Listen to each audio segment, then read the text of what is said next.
কত বড় গাদ্দার ডক্টর মোহাম্মদ ইউনূসের নেতৃত্বে ইন্টারিম গভর্নমেন্ট ১.৫ বছর আমাদের দেশকে কিভাবে পরিচালনা করেছে, কিভাবে বিদেশিদের হাতে আমাদের দেশের বিভিন্ন গুরুত্বপূর্ণ প্রতিষ্ঠানগুলিকে দেওয়ার জন্য ষড়যন্ত্র করেছিল, সেগুলি আস্তে আস্তে এখন বেরোচ্ছে।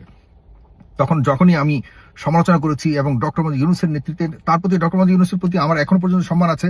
তিনি যদি তৎকালীন সময় সত্যিকার অর্থে দেশের দায়িত্ব না নিতেন, তাহলে আমরা দেশকে হয়তো আরো বিপদের দিকে ঠেলে দিতে হতো, আরো বিপদের দিকে দেশ যেত, এতে কোনো সন্দেহ নাই। কিন্তু ডক্টর মোহাম্মদ ইউনূসের পাশে যারা ছিলেন, যে ক্যাবিনেট ছিল, তারা যে কত বড় ভয়ঙ্কর ছিল, তারা যে কতটা স্বার্থপর ছিল, নিজেদের দেশকে বিক্রি করে নিজেদের ক্ষমতাকে দীর্ঘায়িত করার প্রচেষ্টা ছিল, ষড়যন্ত্র ছিল, সেগুলি আস্তে আস্তে এখন বের হচ্ছে। প্যান্ডোরার বাক্স আজকে একটা খুলেছেন সাবেক পররাষ্ট্র উপদেষ্টা তৌহিদ হোসেন। তিনি আজকে বলেছেন যে কিচেন ক্যাবিনেট ছিল এবং ৫-৬ জন মিলে তৎকালীন সময়ে পুরো সরকার চালিয়েছে। বিভিন্ন ধরনের বড় বড় চুক্তি কিভাবে করবে এবং কিভাবে বড় বড় প্রতিষ্ঠানগুলিকে বিদেশির হাতে দেওয়া হবে, এগুলির সিদ্ধান্ত নেওয়া হতো এই কয়েকজন মিলে। তাহলে আপনারা কি করছেন?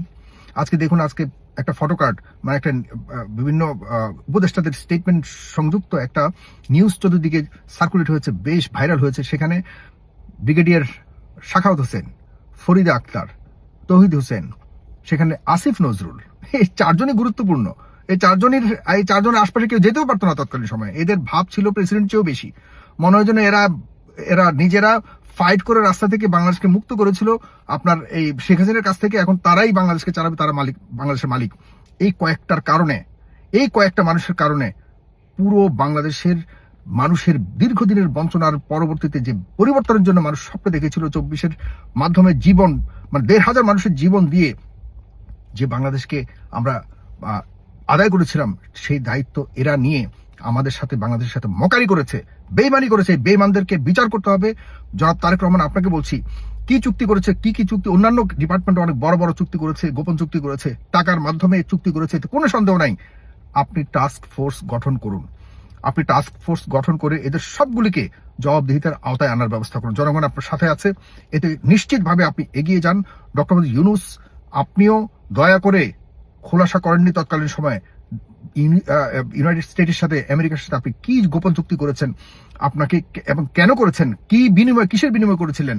কারণ ২৪-এর আন্দোলন কোনো বিদেশিদের দেওয়া আন্দোলন ছিল না। জনগণের বুকের তাজা রক্ত ঢেলে সে আন্দোলন মানুষ সাকসেস করেছিল। আপনি বিদেশিদের হাতে আমাদের দেশের কোনো গুরুত্বপূর্ণ অংশকে আপনি চুক্তির মাধ্যমে বিনিময় করতে পারেন না, কিন্তু আপনি করেছেন। এটি আপনার উপদেষ্টা, তৎকালীন সময় উপদেষ্টা, আমরা বারবার বলেছিলাম কিছু বাটপার উপদেষ্টা আছে, এদেরকে আপনি পরিবর্তন করুন। আপনার ক্যাবিনেটকে আমি বলেছিলাম সিন্ডিকেট। এবং এই সাধারণ মানুষ, আমাদের দেশের মানুষ যারা আপনারা দেখছেন, আপনারা এত আবেগী ছিলেন, আপনারা আমাদের মতো, আমি যে কথা বলেছি, যখন আমাকে গালি দিতে আপনারা ছাড়েন নাই, বলেছেন না চমৎকার সবকিছু হচ্ছে, গালি দিয়েছেন, বারবার কথা বলেছেন যে না, এরা বিপথে রয়েছে, এরা দেশের জন্য কিচ্ছু করতেছে না, এরা নিজেদের পকেটের জন্য শুধু করতেছে। এটি এখন দিনকে দিন পরিষ্কার হচ্ছে। আপনাদেরকে বলে রাখি, প্লিজ এতটা আবেগপ্রবণ হবেন না। আমরা যারা ক্ষমতার আশপাশে নাই, আমরা শুধু দেশের জন্য কাজ করেছি, মানে বছরকে বছর কাজ করেছি, শুধু চাই দেশের পরিবর্তন হোক, ক্ষমতার জন্য আমরা চাইনি। আমাদের কথাগুলি দয়া করে শুনবেন এবং এই মোতাবেক মানে অন্তত পক্ষে নিজেদের অবস্থানকে রিভিউ করবেন। কারণ আমরা অন্তত পক্ষে কারো কাছে ক্ষমতার লালচ নিয়ে কারো কাছে যাই না। যাই হোক, সেটি বাদ দিলাম। কিন্তু এখন কি হচ্ছে, আজকে এই যে পররাষ্ট্র উপদেষ্টা তৌহিদ হোসেন বললেন যে কিচেন ক্যাবিনেট মানে কি বোঝেন তো? কিচেন ক্যাবিনেট মানে হলো যে এই ৪-৫ জন মিলে সরকারের ভিতরে আরেকটা সরকার হয়। সেই সরকারটাই আসলে বড় বড় ষড়যন্ত্রমূলক যত পরিকল্পনা আছে সেটি গ্রহণ করে এবং সেগুলিকে বাস্তবায়ন করবার জন্য আসল যে ক্যাবিনেট আছে সেটাকে এবং সরকারের যে লেজিসলেটিভ যে বডি আছে এগুলিকে বাইপাস করে তারাই এগুলিকে বাস্তবায়ন করে। মানে হলো সরকার প্রধানের কয়েকজন বিশ্বস্ত মানুষ থাকে, কয়েকজন, এদেরকে নিয়ে সবসময় বড় বড় সিদ্ধান্তগুলি করে শুধুমাত্র একটা মক করে সামনে যে হ্যাঁ আমরা এটা করব। আসলে কিন্তু সিদ্ধান্ত আগে ভাগে নিয়ে নেওয়া হয়েছে এবং বড় বড় ষড়যন্ত্রের মাধ্যমে দেশের স্বার্থকে বিকিয়ে দিয়ে শুধুমাত্র সরকারের নিজের বা সরকার প্রধানের ইচ্ছাকে বাস্তবায়ন করবার জন্য এই ধরনের কিচেন ক্যাবিনেট করে, যেটি মাত্র কয়েকজনের মাধ্যমে ওরাই দেশ চালায়। এবং এটি হয়েছে। যদি এটি সত্যি হয়ে থাকে, জনাব তৌহিদ হোসেন, আপনার কথা সত্যি হয়ে থাকে, তাহলে কারা ছিল সেই ৫-৬ জন কিচেন ক্যাবিনেটের সদস্য, তাদের নাম প্রকাশ করতে হবে। আপনি নিজে আন্তর্জাতিক যে কোনো ধরনের চুক্তি করতে হলে আপনি পররাষ্ট্র উপদেষ্টা ছিলেন, আপনার মাথায় অবশ্যই থাকবার কথা এবং আপনি সেখানে কোনোভাবেই এটা বলতে পারবেন না যে আপনি ছিলেন না, কোনোভাবে এটা হবার কোনো সুযোগ নেই। কারণ তৎকালীন সময় আপনি বলেছেন আপনি 3 বার পদত্যাগ করতে চেয়েছিলেন, পদত্যাগ করতে আবার চেষ্টা করতে হয় নাকি? পদত্যাগপত্র আপনি পাবলিকলি বেরিয়ে দিন, হ্যাঁ আমি পদত্যাগ করছি, ব্যাস আমরা জানতাম। এসব বাটপার হিসাব আর করেন না ভাইজান, আর করেন না। আপনাদেরকে তখন ধরাও যায় নাই, ছোঁয়াও যায় নাই, আপনারা আকাশে উড়েছেন সবগুলি। এই যে দেখুন, যতগুলি বিদেশ থেকে আনা হয়েছিল বিভিন্ন ধরনের গুরুত্বপূর্ণ জায়গায় বিদেশিদেরকে যারা যারা আইনে এখানে রাখছিল আমাদের ইন্টারিম গভর্নমেন্ট, একটাও দেশে নেই। 80% বিদেশে চলে গেছে, 80%। এরা কি দায়িত্ব ছিল এবং সেসব দায়িত্ব গত 1.5 বছরে কি ধরনের আপনার সেখানে ষড়যন্ত্র হয়েছে অথবা দুর্নীতি হয়েছে সবগুলিকে এখন বের করুন।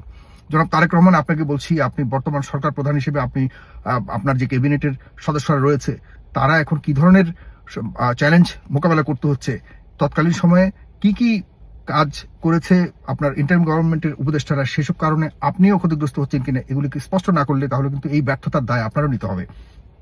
সুতরাং আমি মনে করি যে দল মত নির্বিশেষে যারা দেখছেন আমাকে এখন, দয়া করে এইসব যারা ষড়যন্ত্রকারীরা ছিল এরা যদি বিচারের সম্মুখে না আসে এবং এদেরকে যদি আপনি জবাব দিতেন আওতায় না আনতে পারেন, তাহলে ভবিষ্যতে আর কখনোই এই ধরনের দায়িত্ব যদি কেউ আসে তারা জবাবদিহি করবে না। 24-এর মতো ঘটনার পর যারাই দুর্নীতি করেছে, ষড়যন্ত্র করেছে দেশের স্বার্থ নিয়ে, তাদেরকে ক্ষমা করা হলে 24-এ যারা জীবন দিয়েছিল তাদের সাথে বেইমানি করা হবে। প্লিজ, আমি মনে করি যে আমেরিকার সাথে কি চুক্তি হয়েছে সেটাকে স্পষ্ট করুন, এটার পেছনে কি স্বার্থ রয়েছিল, এর পেছনে কি ধরনের আপনার কারণ ছিল, এগুলিকে স্পষ্ট করে জাতিকে নিশ্চিত করুন যে আমরা তৎকালীন সময় ইন্টারিম গভর্নমেন্ট আসলে কিভাবে দেশ পরিচালনা করেছিল। একটা জিনিস তো মানতে হবে আপনাদের, যে স্পিরিট নিয়ে 2024 আন্দোলন হয়েছিল, সেই স্পিরিটের কোনো কিছুই বাস্তবায়ন হয়নি। শুধুমাত্র তারা নিজেদের স্বার্থ হাসিল করে কোন রকম একটা নির্বাচনের মাধ্যমে সরে গেছে, তাও এমন ভাবে সরে গেছে, কাউকে দিয়ে গেছে ক্ষমতা আর কাউকে দিয়ে গেছে 24-এর আন্দোলনের মানে যে তোমরা এই আন্দোলনের ভাগিদার, তোমরা এখন এটা নিয়ে ফাইট করো, সরকারের সাথে ফাইট করো আর মানে স্পিরিটকে আদায় করো। ব্যাস, সরকার আর বিরোধী দল এখন দুজনের শত্রু হয়ে গেছে, মাঝখান দিয়ে এরা চুপচাপ যে যার মধ্যে চলে গেছে, আরামে আছে। এটা হতে দেওয়া যাবে না, এদেরকে অবশ্যই জবাবদিহিতার আওতায় আনতে হবে। এবং এতে করে আমি মনে করি যে আমরা যেই স্পিরিট নিয়ে 24 গঠন করেছিলাম বা 24-কে আদায় করেছিলাম, 24-এর বাস্তবায়ন করেছিলাম এই আন্দোলনের মাধ্যমে, সেটির স্পিরিট বাস্তবায়ন হবে যদি এদের বিচার করা হয়। ধন্যবাদ সবাইকে, শেয়ার করুন, সাথে থাকুন।